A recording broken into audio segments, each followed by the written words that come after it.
Hello everyone, welcome to the Kiki London YouTube channel. My name's Amanda. In today's video, we are going to do a watermelon nail art design. I absolutely love watermelon nails and I feel as though they're so popular every Sunday. There's a good few different watermelon designs up on the Kiki London channel that I've done over the years, but it's a little bit of a fun design, so I thought I would share one with you this week. So I'm going to go in. I have already applied a gel nail tip to my nail, and I've applied this just using the peel off base coat and a little bit of the Kiki London Easy Build Up gel. This is a really great way to wear either gel nail tips or press on nail tips.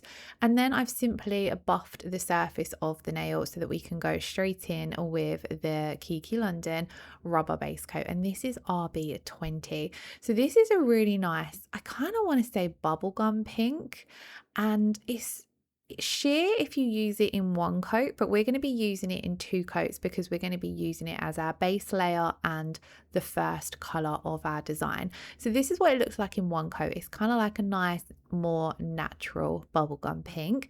So I've gone in with my bottle brush to begin with, and then I'm going to switch to my stripe liner brush. I'm not going to add any more gel to the stripe liner brush because I had got my application quite close to the cuticle and sidewalls. I kind of more just wanted to go in and neaten it up. Now, if you haven't pushed your gel up as close to the cuticle area at this point, you can go in and take a little bit of rubber base coat on the stripe liner brush, but if you've got enough on the nail, you can kind of just nudge it around into place like I have done there.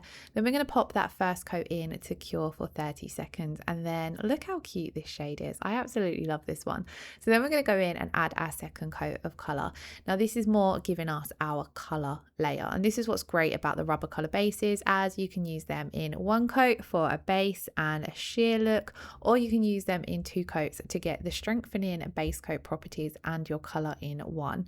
Now again, I'm going to go in and start off with the bottle brush, pushing the color up as close to the cuticle as I can and around those sidewalls as well. I didn't quite have enough on my brush, so I just come in with a small amount again. With my second coat, I tend to just float this on, and then again I'll switch to the stripe liner brush if needed, just to neaten up around that cuticle area. Now I opted for quite an easy design for today's video because we are experiencing a heat wave here in the UK, and the room I work in that I do my nail videos in, was the little thermometer said 36 degrees, and all of my gels just felt so much more runnier than normal. So let me know in the comments below how you are coping doing nails in this heat. I know it affects all of the products, like gel products become a lot more runny. Things like sculpting gel are a little bit harder to use, and then if you do acrylics as well, that's really hard in hot weather because your acrylics set so quickly. So I hope all of you who are working as mobile nail techs or in salons are coping in this heat, because I know I struggled. So we've got our two coats of RB20 done, and I'm going to do an ombre design on this. Now, an ombre with the rubber bases is the absolute easiest way, in my opinion, to do an ombre. So we've got a very pigmented shade here. We've got the gorgeous Dolly Pink. Usually when I do a watermelon set of nails, I reach for watermelon pink, but I thought I'd mix it up this summer and we would go with the beautiful Dolly Pink, because I believe this was a new addition to summer. It was a new addition to Kiki London last summer. Now, as I said, it's absolutely effortless to blend colors into the rubber bases. So I've just applied this to the tip of the nail, and then I'm taking my ombre brush and just blending it down. Now, the reason it's so easy is because the rubber bases, after they cure, they leave behind quite a tacky inhibition layer. So your next color that you're coming over the top with when you're doing an ombre, it just blends effortlessly because you're actually blending it in with that tacky inhibition layer that's left behind. And I just find it makes it so much easier than doing a classic gel polish ombre. Like if I was doing this the classic way, we would go in with our lighter pink wet and Dolly Pink wet and blend them together. This way is so much easier, and where Dolly Pink is so pigmented as well, I only needed to do it this way in one coat, where if I'd done it the classic ombre way, then I would have needed to do two coats. So if you are struggling with your ombres, definitely give this technique a go. I could have blended this in a little bit more off camera. What I did was just use a little bit of alcohol alcohol to soften the blend before popping it into cure, as I didn't notice when I was recording that step that I hadn't blended it as much as I could. So I just went in with a touch of alcohol on my ombre brush just to soften those brush strokes. Then we popped that into cure. If you wanted the color to pop more, you could come in and do a second coat, but I really didn't think that that was necessary with Dolly Pink.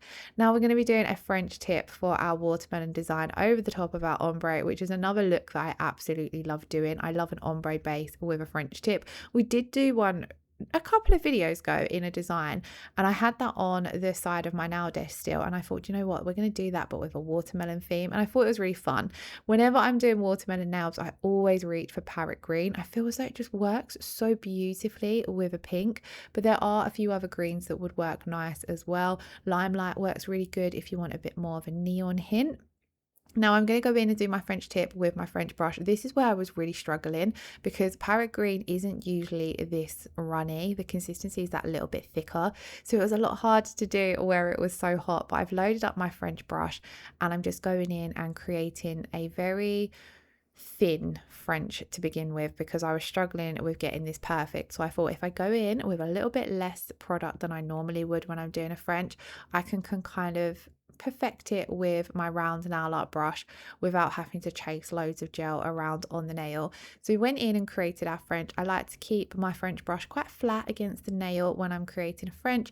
I use the longer sides of it to pull the wings down, and of course you can play around and adapt the shape as much as you like. Here I'm just coming in after just creating the shape to be, I wanted the arch to be a little bit more narrow at the top and a little bit more round. So I've done that with my round nail art brush and just a little bit of alcohol. And then I'm just coming in with a small amount of parrot green on my ombre brush and just bringing the wings of that nail down a little bit. It was a little bit wonky, so we're going to go in and sharpen that up. Now I struggle with French on the best of days, so doing it in the heat, I was kind of like, why did you do this? But I really love this design, and it is one that I would still consider an easy look for summer. It makes a great accent nail as well, so you could kind of do like the thumb and the ring finger with the watermelon look, and then maybe just do the rest of the nails plain Dolly Pink and parrot green, and that would look really fun. So I did pop that first coat in to cure for 30 seconds, and then we're going to go in and do our second coat of the French. Second coat is obviously a lot easier. You've kind of just got to try your best to keep it neat and stay directly over the top of that first coat. So again, keeping my brush nice and flat for the first part of the French, and then where we're going down on these wings, I'm just using the longer part of this brush. Now if you don't have this brush in your collection, I would highly recommend using the stripe liner brush to do your Frenchies. There are quite a few older videos up on the Kiki channel before the French brush launched, so I would say roughly 2020 2021, where we did Frenchies using the stripe liner brush, and that is still a very easy way to do a French as well. And the stripe liner brush is my favorite brush. I use it for absolutely everything, so I always will have that to hand. So it's a great brush to have in your kit. But the French brush is great for doing all different kind of French shapes. I find you can really adapt it for shorter nails, but I love it for longer nails where you're really wanting to get these elongated wings. So I did cure my parrot green, and then instead of drawing on my black seeds for my watermelon, I'm actually going to use the eggshell top coat. So the eggshell top coat is definitely not for Easter. It's a great way to use it in your collection for the summer. I feel as though it looks great over these brighter shades as well. Like, how gorgeous does it look over the Dolly Pink?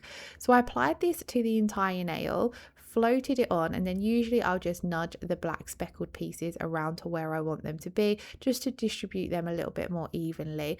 But then as I was doing this, I decided I wanted to only have them on the ombre watermelon part of the nail. I didn't want it to be on that green French tip. So just using my stripe liner brush, I'm literally just moving them around.